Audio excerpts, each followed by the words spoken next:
बहुत समय पहले की बात है। एक घने जंगल में एक शेर का जन्म हुआ। यह शेर बाकी शेरों की तरह ताकतवर, निर्भीक और राजा बनने के लिए ही पैदा हुआ था। लेकिन कुदरत का खेल अजीब है। इस शेर का जीवन एक अलग ही मोड़ लेने वाला था। शेर का नाम था सिंह। जब सिंह छोटा था, एक दिन वह जंगल के किनारे बहते नदी के पास खेलने चला गया। खेलते खेलते वह नदी में गिर पड़ा और तेज धारा के साथ बहने लगा। धारा ने उसे दूर एक गांव के किनारे छोड़ दिया। वहां एक भेड़ चराने वाले किसान ने उसे देखा। अरे, यह तो किसी शेर का बच्चा लगता है, लेकिन अभी तो यह बहुत छोटा है। चलो, इसे अपने साथ ले चलता हूँ। किसान उसे अपने घर ले गया। वह किसान भेड़ों का पालन करता था। धीरे धीरे शेर ने भेड़ों के बीच रहना शुरू कर दिया। समय बीतता गया। शेर बड़ा हुआ, पर वह यह भूल गया कि वह कौन है।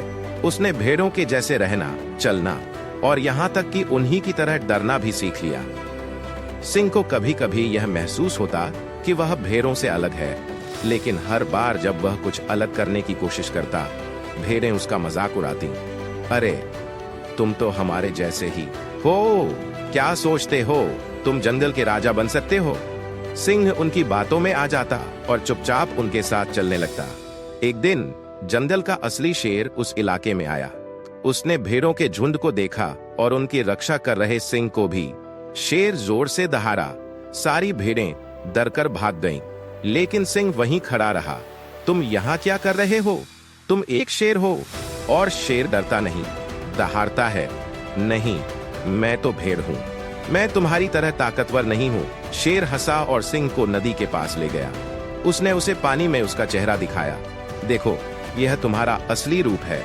तुम भेड़ों के बीच रहकर अपनी पहचान भूल गए हो, लेकिन सच्चाई यह है कि तुम जंगल के राजा हो। सिंह ने पहली बार अपनी परछाई को गौर से देखा। वह हैरान रह गया। उसे समझ आ गया कि वह वास्तव में शेर है, भेड़ नहीं। उस दिन के बाद सिंह ने अपनी असली ताकत को पहचाना। उसने भेड़ों के झुंड को छोड़ दिया और जंगल में लौट गया। धीरे धीरे उसने अपनी शक्ति और साहस को फिर से पा लिया। वह जंगल का राजा बन गया, जैसा कि उसे होना चाहिए था। खुद को पहचानो, अपनी ताकत को जानो। तुम वह कर सकते हो जो कोई सोच भी नहीं सकता। ये कहानी हमें सिखाती है कि परिस्थितियां चाहे जैसी भी हो, अपनी पहचान को कभी मत भूलो, क्योंकि जब तक हम खुद को नहीं पहचानेंगे, हम अपनी सच्ची ताकत को कभी महसूस नहीं कर पाएंगे। तो दोस्तों, हमेशा याद रखना, खुद को पहचानो, क्योंकि तुम भेड़ नहीं, शेर हो। अगर आपको हमारी कहानियां और विचार पसंद आए तो चैनल को सब्सक्राइब करें, वीडियो को लाइक करें और अपने विचार कमेंट में जरूर बताएं। आपकी सपोर्ट ही हमारी प्रेरणा है।